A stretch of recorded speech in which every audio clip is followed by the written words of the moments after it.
Some of history's most ingenious military deceptions took place during the Second World War.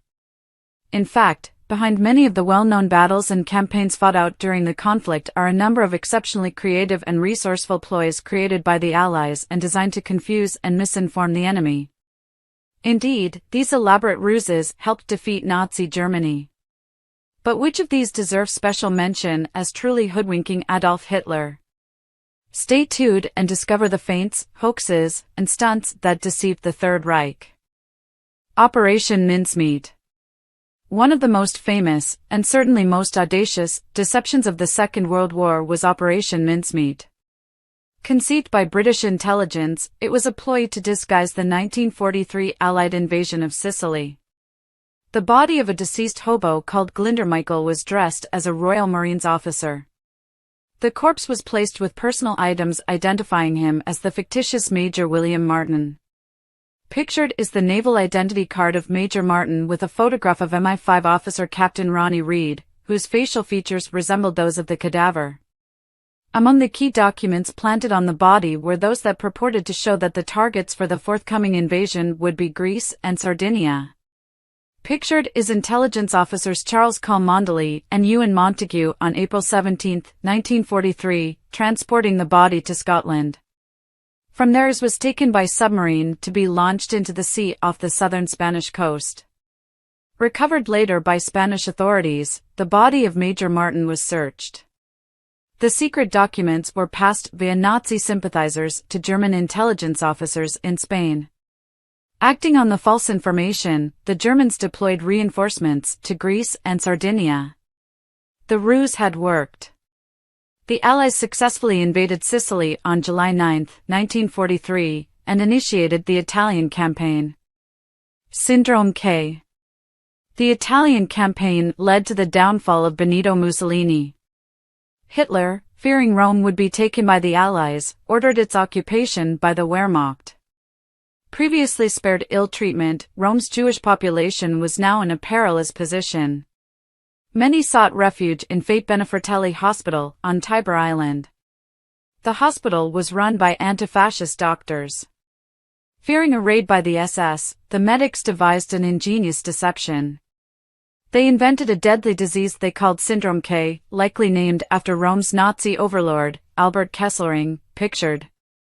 The medics informed the authorities that dozens of patients had caught the fatal infection, and warned the SS that the condition was highly contagious. The Nazis were terrified of catching Syndrome K and dared not enter the ward, turning their attention elsewhere. The ruse allowed hundreds of Italian Jews to escape the clutches of the Gestapo. In June 1944, Allied forces, specifically the U.S. Fifth Army, liberated Rome. Tricking Rommel at El Alamein. Intelligence and counterintelligence played a major role in the North African campaign. Several covert operations and deception plans to confuse Erwin Rommel's Afrika Korps were devised, including the building by British forces of a water pipeline heading south through the desert as if to indicate that a major Allied offensive was about to take place. In fact, the real assault was planned for the north, an attack that would catch the Germans completely off guard. Operation Cascade and Operation Bertram were both designed by the Allies to deceive Rommel, pictured. Cascade was conceived to create a false order of battle in order to keep the Axis guessing as to the strength of the Allies in the region. This was achieved using bogus troop formations, radio traffic, and double agents. Operation Bertram also deceived the Desert Fox and his Afrika Korps by using dummy tanks and camouflage to fool the Germans in the months before the Second Battle of El Alamein in 1942. False radio traffic provided further red herrings. Pictured is the framework of a dummy tank under construction at the Middle East School of Camouflage in the Western Desert. Fusag. Prior to D-Day, and part of Operation Quicksilver, created to deceive the Germans about where the Allies would land in France, the Americans created an imaginary army, the First United States Army Group, Fusag. Localized in Kent, this imaginary Allied army group was designed to avert German reconnaissance from the real buildup of troops elsewhere in southern England, pictured. To fool the Germans, the Americans built barracks and tents and created dozens of tanks, in fact inflatable dummy tanks, pictured, and landing craft. From the air, this ghost army appeared formidable in its strength and numbers. And it had been based in Kent on purpose. Overlooking the Straits of Dover, the location suggested that the Allies were planning to launch their invasion across the narrowest part of the English Channel, with Pas-de-Calais the logical landing point. Operation Fortitude. But it was a feint, a masterstroke in disinformation. In what was codenamed Operation Fortitude, the Allies' use of dummy landing craft, pictured, and other military hardware had successfully diverted Berlin's eyes away from the real build-up to the Normandy landings, further west along the south coast of England. Hitler, meanwhile, ordered the reinforcement of his Atlantic Wall in the Pas-de-Calais, convinced this was the target for the Fusag landfall. In reality, the Allied states had agreed on Normandy as the stepping stone for the invasion of Europe, the draft strategy of which had been signed off at the Tehran Conference, pictured. Operation Fortitude had been part of the wider Operation Bodyguard, the overall stratagem for misleading Hitler as to the time and place of the invasion, which ultimately took place on June 6, 1944. Operation Titanic. Operation Titanic took place the night before the Normandy landings.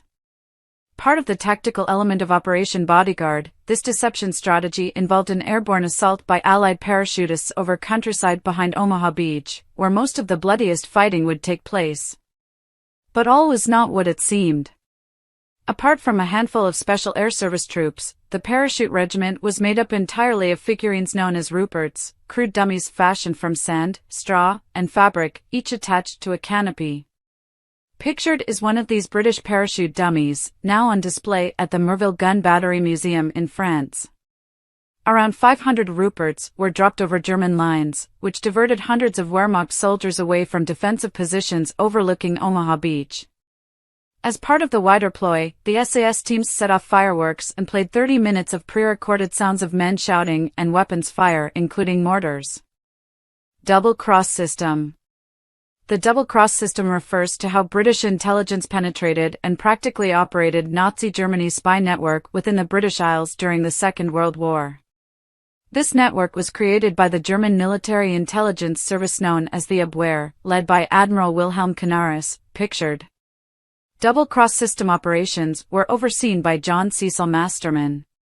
Effectively a forerunner of MI5, this counter-espionage and deception operation netted dozens of German spies stationed in Britain. Threatened with exposure, many ended up working for the British security forces, transmitting disinformation to Berlin using their own clandestine wireless sets. The double-cross system supported Operation Fortitude and later was instrumental in the V-weapons deception. German double agents were ordered by their spymasters to exaggerate the numbers of V1s hitting their target. They subsequently transmitted the locations of non-existent targets in an effort to alter the trajectory of Hitler's so-called revenge weapons. Battle of Dunkirk. The Battle of Dunkirk was the defense and evacuation of British and other Allied forces to Britain from May 26 to June 4, 1940. It was known as Operation Dynamo. The success of Operation Dynamo relied in part on the belief by the Germans that the British Expeditionary Force, BF, and other Allied forces were trapped at Dunkirk. Their conviction was further fueled by the fact that British command initially opposed evacuation, and French forces wanted to hold out as well. What happened next remains one of the most debated decisions of the war. Believing the Allies were trapped, the Germans halted their advance on Dunkirk for 3 days. This allowed some 330,000 troops to be evacuated. Hitler lost the initiative, not so much because of any ploy or deception, but because he believed his enemy would not attempt to break out. Warsaw Ghetto Uprising. On April 19, 1943, Jewish insurgents inside the Warsaw Ghetto staged an uprising after German troops and police entered the ghetto to deport its surviving inhabitants. The Nazis had seriously underestimated the resolve of the Jewish people in resisting the roundup. German intelligence had also dismissed the effectiveness of Polish resistance groups, who surprised the SS by joining the insurrection. Until the Uprising, the civilian population in the ghetto had appeared meek and resigned to their fate. But while they all knew they couldn't win and that their survival was unlikely, the Uprising marked the first significant urban revolt against German occupation in Europe, and remains one of the most important episodes in the history of the Jewish people.